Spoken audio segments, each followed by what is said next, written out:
بغیر نقابت کے بس سرکار صلوات والسلام کے فرمان سے داد دیتے ہوئے حضرت علامہ مولانا محمد حفیظ اللہ مصطفی صاحب کے حوالے میں کرتا ہوں کہ وہ اپنے نورانی وجدانی بیان سے ہمارے دلوں کو منور فرمائیں۔ خلقت العلماء من صدری، میرے کریم آقا نے فرمایا علماء میرے سینے سے پیدا ہوئے۔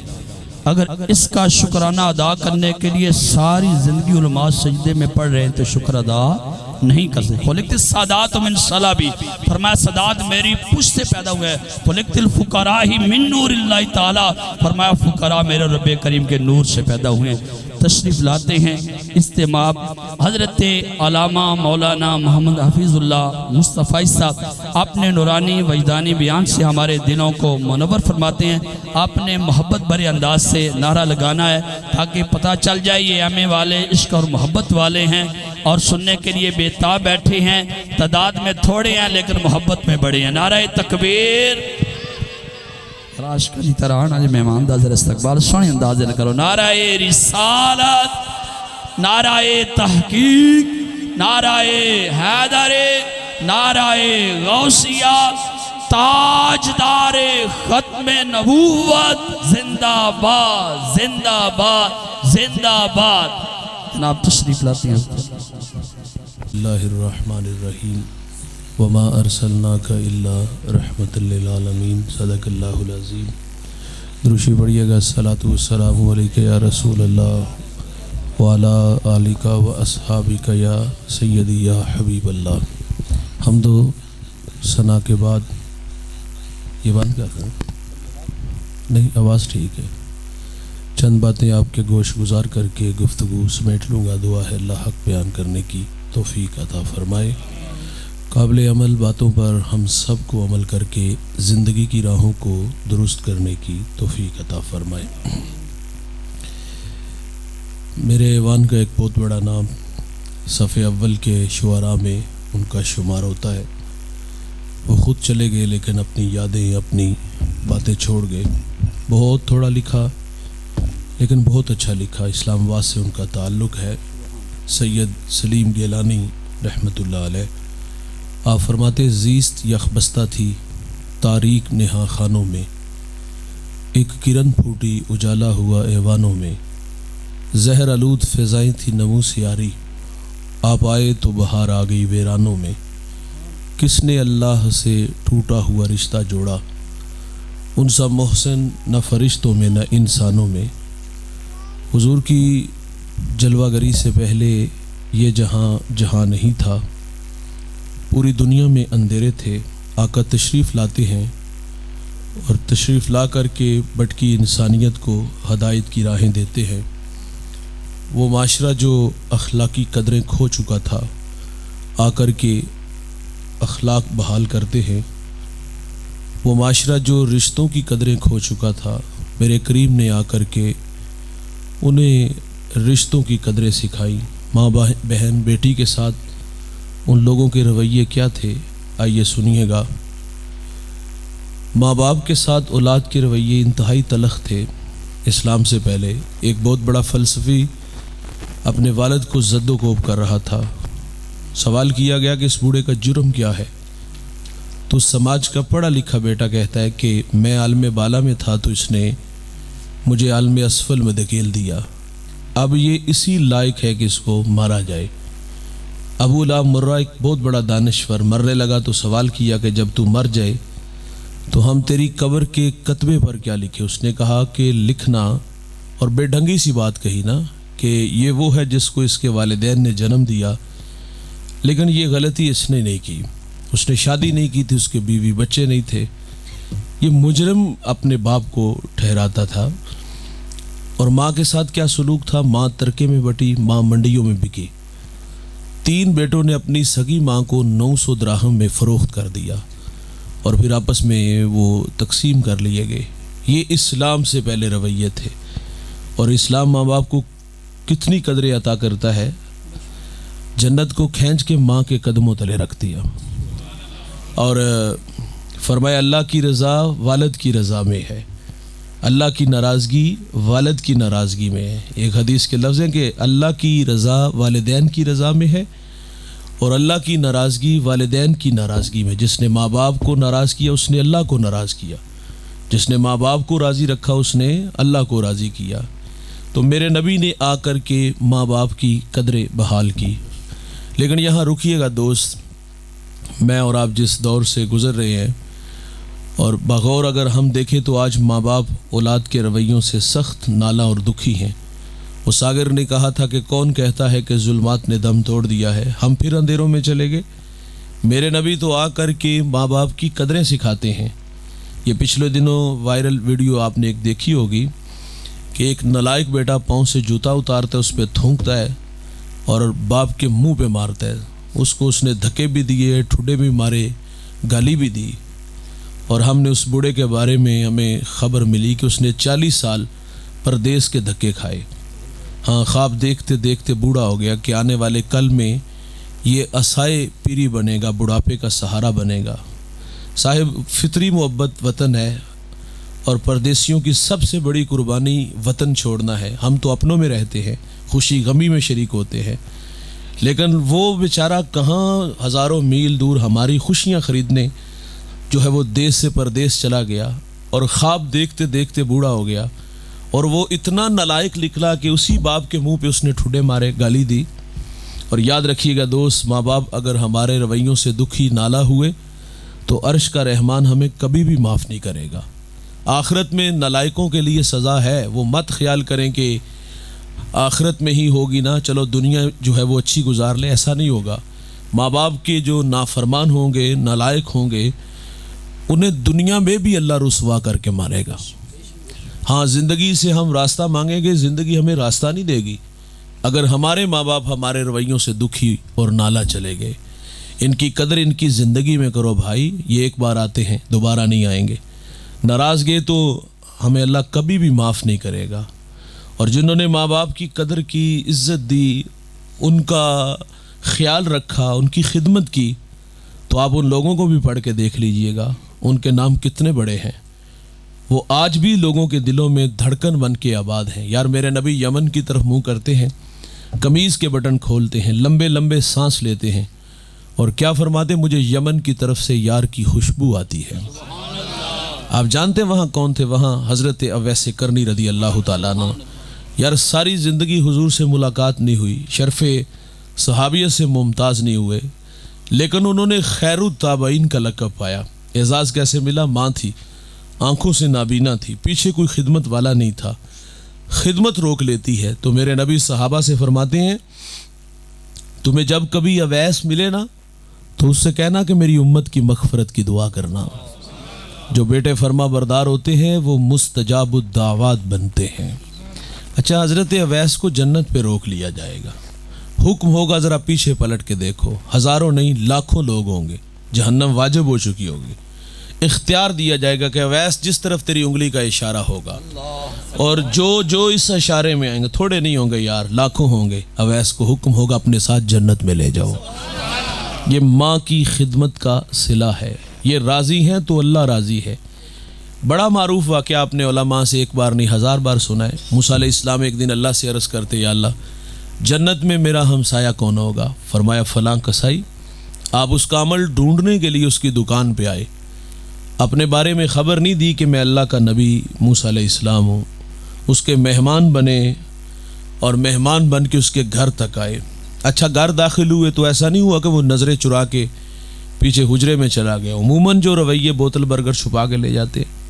لیکن میں یہ نہیں کہہ رہا کہ آپ بیوی کی خدمت نہ کرو، ضرور کرو. آپ کی خاطر ماں باپ، بہن بھائی، سہیلیاں چھوڑ کے آتی ہے، اس کی خدمت ہمارے کندھوں پہ ہے. لیکن میرا کہنا ہے جنہوں نے پالا پوسا، جوان کیا، ہمیں یہاں تک لا کے کھڑا کیا، معذرت سے کہوں گا، ان سے 100 روپیہ چھپا کے لے جاتے ہوئے کیا ہمیں شرم نہیں آتی؟ اس کی حیثیت ہی کیا ہے یار.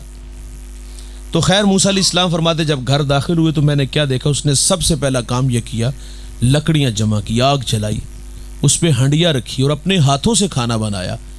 جب کھانا پک گیا تو چارپائی پہ ایک نحیف سی بڑیا تھی، اسے اٹھایا اور نوالے توڑ توڑ کے اس کے منہ میں رکھے. جب اس بوڑھی ماں نے کھانا کھا لیا، بڑبڑانے لگی، کچھ کہنے لگی. موسیٰ علیہ السلام فرماتے یہ کون ہے؟ کہا یہ ماں جی ہے میرے. فرمایا یہ کچھ کہہ رہی ہیں؟ وہ زیر لب مسکرا دیا. کہتا ہے ماں کہتی ہے اللہ تجھے جنت میں موسیٰ علیہ السلام کا پڑوس عطا فرمائے۔ تعجب سے کہتا ہے بھائی جان آپ مجھے بتاؤ نا، کہاں اللہ کے نبی موسیٰ علیہ السلام اور کہاں میں؟ یہ جملہ طبیعتوں میں نشہ پیدا کر دیتا ہے۔ موسیٰ علیہ السلام فرماتی ادھر دیکھ، میں تیرے سامنے کھڑا ہوں، میں تیرے خدمت نبی سے ملا دیتی ہے۔ بھائی جان یہ خدمت سے ہی ملے گا، ان کے قدموں میں رہو گے، ان کی عزت کرو گے، ان کی خدمت کرو گے تو عرش کا رحمان راضی ہوگا۔ اور اگر ماں باپ ہمارے رویوں سے دکھی چلے گئے تو ہمیں کیسے اللہ معاف کرے گا؟ ماں باپ کی قدر کرنے والے ہمیشہ زندہ رہتے ہیں۔ میں نے ایک بوڑھے کو پڑھا ہے، اس کا تعلق پچھلی امتوں سے تھا۔ بوڑھا زندگی موت سے لڑنے لگا، بول و براز چارپائی پہ۔ اللہ اکبر۔ ظاہر ہے بڑھاپا تو خود ایک امتحان ہے، تو بڑھاپے کے ساتھ بیماری آ جائے کہ بندہ نوالا توڑ کے منہ تک نہ لا سکے، قدموں سے چل کے واش روم تک نہ جا سکے، تو کتنا مشکل ہوتا ہے۔ یہ بہت بڑا امتحان ہے۔ اور اولاد ہمارے پاس آتی ہے نالائق، اور آگے کہتے ہیں مول صاحب دعا کرو اللہ ابا جی انہوں پردہ دے دے۔ وہ کیوں دعا کروا رہے ہیں؟ اس لیے کہ اب ظاہر ہے وہ جو ہے وہ پخانہ جو ہے وہ کر دیا تو صاف بیٹے نہیں کرنا ہے، تو اب گن آتی ہے اور اب یہ کام اس کے لیے مشکل ہو گیا، اور وہ اس لیے کہہ رہا ہے کہ دعا کرو ابا جی انہوں اللہ پردہ دے دو۔ ہمارے پاس بوڑھے بھی آتے ہیں اور وہ بھی آگے کہتے ہیں مول صاحب دعا کرو اللہ چلدا پھردہ ہی لے جائے۔ حضور نے تو اچانک موت سے پناہ مانگی ہے کیونکہ اس میں توبہ کی توفیق نہیں ملتی، لیکن یہ اچانک کیوں مرنا چاہتا ہے؟ کیونکہ اس نے اپنی آنکھوں سے اپنے بھائی کو تڑپتے دیکھا تھا، اس کے سامنے اس کے دوستوں کی کہانیاں تھیں نا۔ اولاد تو چھوڑ کے چلی گئی شہروں میں، ماں باپ کو دیہاتوں میں چھوڑ گئے، وہ صدقہ و خیرات کھانے پہ مجبور ہوئے، وہ بھیک مانگنے پہ مجبور ہوئے، وہ بستر علالت پہ آ گرے، زندگی موت سے لڑنے لگے، تو یہ نلائق اولاد کہاں پاس بیٹھتی ہے؟ وہ بھی دعا کرواتے ہیں مول صاحب دعا کرو اللہ چلدا پھردہ ہی لے جائے، اور یہ بھی دعا کے لیے آتے دعا کرو اللہ بھائی نو پردہ دے دے، ساڈا بھی سر چھٹے۔ بڑھاپا امتحان ہے بھائی۔ وہ پچھلی امتوں کا بوڑھا جو 4 بیٹے رکھتا تھا، بولو براز چارپائی پہ، زندگی موت سے جنگ ہے۔ آپ جانتے اولاد اور ماں باپ کے درمیان رابطہ کتنی دیر ہوتا ہے؟ جتنی دیر تک ہم ان بوڑھوں سے ہماری جو ضروریات جڑی ہوتی ہے اتنی دیر تک ہم رابطے میں ہوتے ہیں، لیکن جب ہم خود پر پرزے نکالتے ہیں تو پھر ماں باپ سے ہمارا رابطہ تقریباً ختم ہو جاتا ہے۔ خیر جو سعادت مند ہوتے ہیں، لائق ہوتے ہیں، وہ تو خدمت کرتے ہی ہیں۔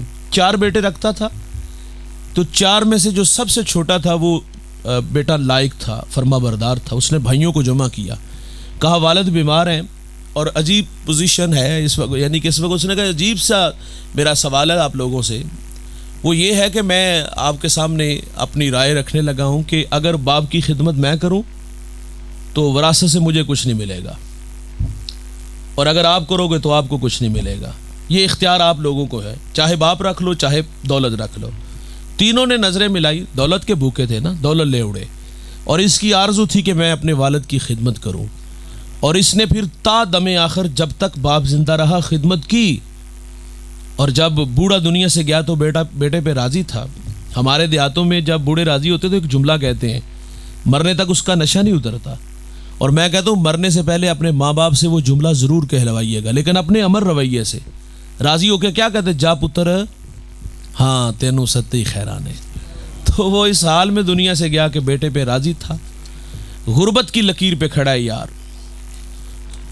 اور ایک شب سویا، خواب میں ایک اللہ والے سے ملاقات ہوئی، کہا بیٹا فلاں شجر کے نیچے 100 درہم پڑا ہے، اٹھاؤ لے آؤ۔ سوال کیا اس میں برکت ہے؟ کہا برکت نہیں ہے۔ دوسرے دن پھر خواب میں ملے، کہا 10 درہم پڑے ہیں، کہا برکت نہیں ہے، کیونکہ کثرت اور برکت میں فرق ہے۔ تیسرے دن پھر خواب میں ملے، کہا وہاں 1 درہم پڑا ہے، کہا اس میں برکت؟ کہا ہاں اس میں برکت ہے۔